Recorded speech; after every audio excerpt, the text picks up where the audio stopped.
தமிழை தூக்கி நிறுத்தியவர்கள் நால்வர்கள். வேதம் கரைத்து கொடுத்த ஞானசம்பந்தர் சொல்லுகிறார், நற்றமிழின் ஞானசம்பந்தர். தன் அப்பா பேர் கூட இன்ஷியலா போட்டுக்கல, நற்றமிழ் ஞானசம்பந்தர்.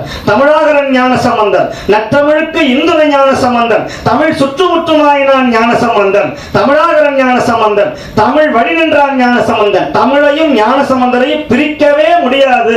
அதே மாதிரி ஞானசம்பந்தர் தான் முதல்ல ஆலய பிரவேசம் பண்ணார்.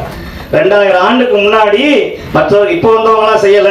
ஆனா 2000 ஆண்டுக்கு முன்னாடியே ஒரு தாழ்த்தப்பட்ட சமுதாயத்தை சார்ந்திருக்கிற நீலகண்டத்து யாழ்ப்பாணரை அந்தராக பிறந்திருக்கிற ஞானசம்பந்தர் தோல்ல கை போட்டு முதல்ல ஆலவாய் சொக்கநாத சுவாமியுடைய ஆலய பிரவேசத்தை செய்தவர் யார் என்று சொன்னால் நம்முடைய ஞானசம்பந்தர் தான்.